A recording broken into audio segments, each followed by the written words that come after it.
The episode begins with Isaac and Klein. Isaac tells Klein he can ask anything. Klein asks about his fate. Isaac then inquires if any coincidences have been happening frequently. Klein recalls the Antigonus family's notebook. Then the scene shifts to a mysterious fat man entering a room. We don't exactly know who he is. Then, on August 20th, 1349, Klein and Neil arrive at the office where everyone is celebrating. Kenley gives them cake and reveals he just got engaged. Neil congratulates him. Sika begins noting things down, and when Neil asks if she's working on another novel, she confirms. Leonard arrives, laid back and attempting some poetry. Smith enters, assigns tasks to everyone, but forgets about Klein. After realizing, he assigns Klein to guard Chanis Gate, warning him never to open it unless it opens on its own, even if he hears voices. Smith also reminds Klein that after 2 months on the job, he needs to submit a report of at least 10,000 words. Klein collects case files and glances down a hallway toward Chanis's gate. It creaks open slightly. Nervously, Klein walks down the hall. The gate begins to open wider, and Klein points his gun. Inside is the misfortune cloth puppet. An emergency bell rings, and Leonard comes to check. Klein explains that he saw a puppet inside, and it tried to hand him a note, but he closed the door. Leonard backs away, explaining that previous Nighthawks, who encountered similar situations,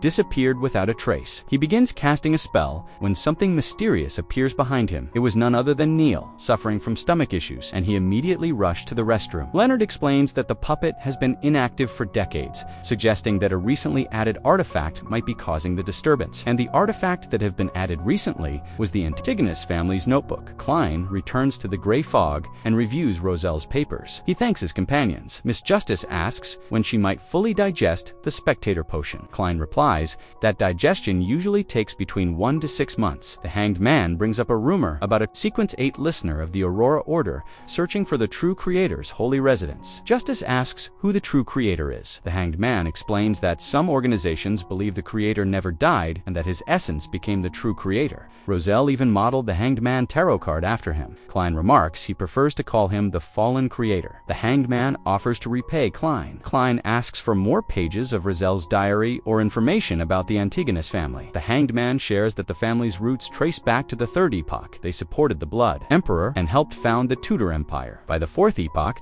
the Evernight goddess destroyed them. Klein is shocked. He then reflects on what Ozic told him and starts reviewing past cases, especially those connected to the Antigonus notebook. He suspects that someone is interfering with the physical world and re-examines Elliot's kidnapping case. Now he is sure they planned Elliot's kidnapping specifically to lead him to the clues on the notebook. Unable to get more through divination, Klein considers advancing. Though his potion isn't fully digested, he's been practicing acting and performing divinations. He realizes digestion requires more than just method acting. He seeks clues about the clown potion. He sees Bieber's corpse with a glowing brain and another clown corpse with a red orb of blood. Then he sees Vincent holding the notebook. Klein wonders if he should use it to lure the secret order to get the clown potion. He also sees the mysterious fat man but doesn't recognize him. At the divination club, a woman named Christina is searching for someone named Lavanus. Just then, Klein arrives and the woman tells him to track the man. Klein explains that he needs some of Lavanus's items to track him. Christina brings a pregnant woman,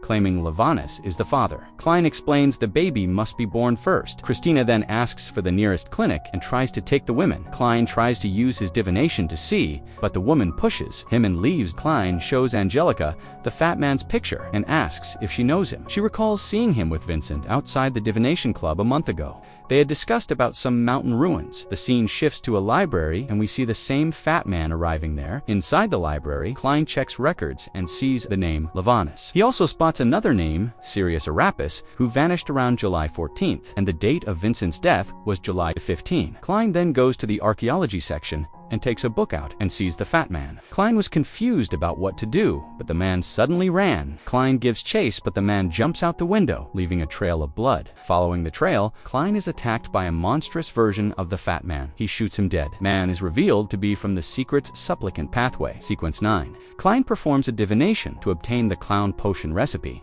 As he is about to succeed, he glimpses the true creator and is thrown back to reality. Smith arrives and scolds Klein for rashly talking to spirits. Leonard comments that Klein has seen more Beyonder incidents in a short time than anyone else. Leonard finds an envelope on the body addressed to Mr. Z. Klein doesn't understand. Smith explains that Aurora Order oracles use letters to identify them. The letter states that Vincent and the Fat Man found only potion recipes like the clown's in the Antigonus notebook.